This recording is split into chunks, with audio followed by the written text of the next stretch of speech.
Welcome back to the channel, guys. In today's video I'm going to show you how to change the oil in this 2013 GMC Sierra or any really 5.3 liter V8 from GM. What you're going to want is some 5W30 oil. This truck calls for 6 quarts. I recommend using Dexus, that's what GM advises to use. You're also going to need a new oil filter. I'm using the SO1017 K&N Select filter. You're going to need a 15mm socket. It doesn't matter the drive. Then you're also going to need, for the oil filter, one of these little grippers. So that way it has these little teeth in here. It'll grab a hold of the oil filter and spin it off. And you'll see why later on. For this, you're also going to need a tiny extension. So that way you can put it through the little hole. These are 3/8. And also a socket to go with. I also recommend using some paper towels, some automotive paper towels. And if you don't have this is what we're going to use to fill the oil up with. If you don't have this, you can just use a regular old-fashioned funnel.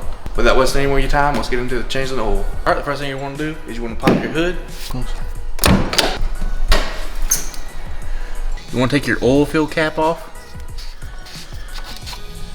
You just set that off to the side where it ain't gonna get lost, and so that way it gives more oxygen going through your engine, so that way it pushes it out a little quicker.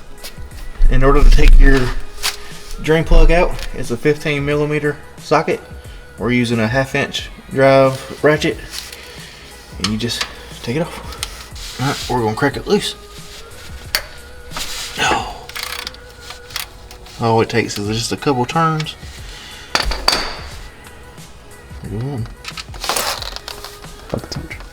Alright, we're going to let that drain, and then we're going to remove our oil filter over here.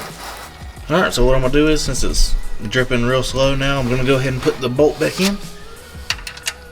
Just hand tighten it in. If you have a washer, then you'll replace the washer on it. Get it hand tight. Then we're just going to take it and we're going to snug it up with the 15mm.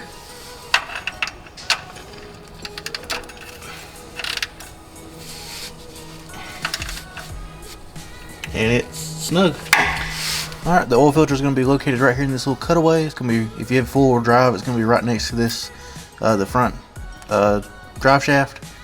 This should only be hand tight. If you're unable to get it off with your hands, like I was unable to, you can use this little tool here. It's short enough on the ends that you can kind of squeeze it in, and it should just grab on, and you should be able to just pull it right off. Just go real slow. It's going to be really tight. It should be loose enough now for my hands. Oh, you see it's dripping. So we're going to go ahead and just spin it some. Just let it drain. Alright, once it's good enough, once you feel it's good enough to take off, just screw it off the rest of the way. My hands are really slick right now, so I'm going to be really careful. I'm going to try not to drop it straight into the oil. I don't want oil to go everywhere. Now we're just going to let it out. It's going to drain some more. Just turn this over and set it into the oil. And just let it drain. Alright, so what you want to do before you put the new oil filter on is you want to put some new oil around this rubber ring here, so that way it doesn't get stuck whenever you go to take it off. So what I'm going to do is I'm going to get a little bit, dip my finger into the new oil, and we're just going to coat this ring right here. Since this oil filter mounts directly upward, I like to put a little bit of oil inside of it, so that way it doesn't, my engine's not dry running for a little while. So you're just gonna pour from the side and get some oil in there,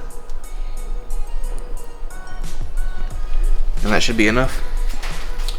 You can also do that if you want to coat the ring as well. So now we're gonna go back underneath the vehicle, and we're gonna put this on, and then we're gonna fill the engine up with oil. Alright, we just found out we had a little bit of difficulty with the camera here. What you want to do with this oil filter here is, before you put it on, make sure that you clean up the little housing up top, and then get this snug with your hands. You don't have to use any special tools. You don't have to use really any hand tools. Just use your hands, get it snugged up. And before you leave from under here, make sure that your oil drain plug is nice and snug, and make sure that this is snug. We'll come back down here once we start the vehicle to check for any leaks. You can also clean up your area here a little bit, like get all that crud off that I have, and that's pretty much it under here. So the next process, it will go up top and we'll start filling it up. Alright, we're going to use this little, holds 5 quarts. This whole thing holds 5 quarts. If you fill it all the way up to the top and you just tip it, it ends up spilling everywhere. So we're going to fill it up about halfway at a time and get this filled up. Alright, we're going to use that filter since it's a pretty long reach in there. And we're just going to come from an angle, just start pouring it in.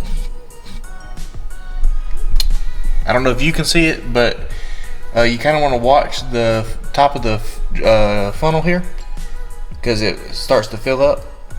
Like right there, it started to fill up. Just let it drain down, and then just continue on.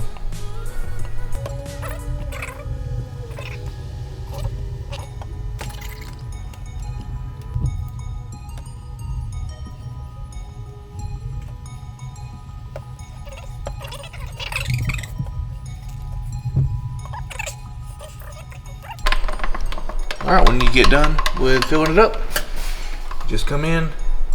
It'll be dripping a little bit. Just take and close it off. Then I'll just put it in this to let it drain. And we'll put the cap back on and we should be ready to fire it up.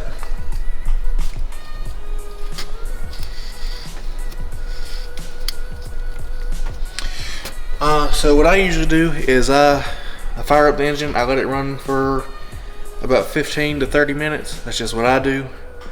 And then I come back and I check the oil on level ground, and we're on level ground right now. So I'll come back in and I'll check the dipstick, see what my levels are at, and if I'm good, then I'll leave it at that, and that's a successful oil change. So what I'm gonna do is I'll run the engine for about 15 to 30 minutes off camera, and then I'll show you the results at the end.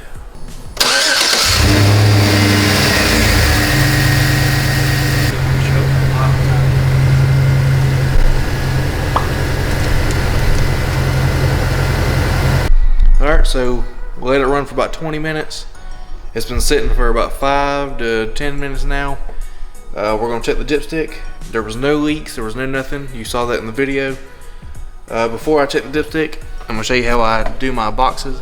I labeled it with the date. The date is January the 14th. And that's my miles, 130,000, almost 131.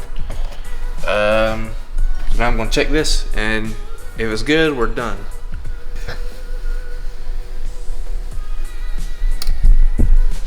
Alright, bring it to the light.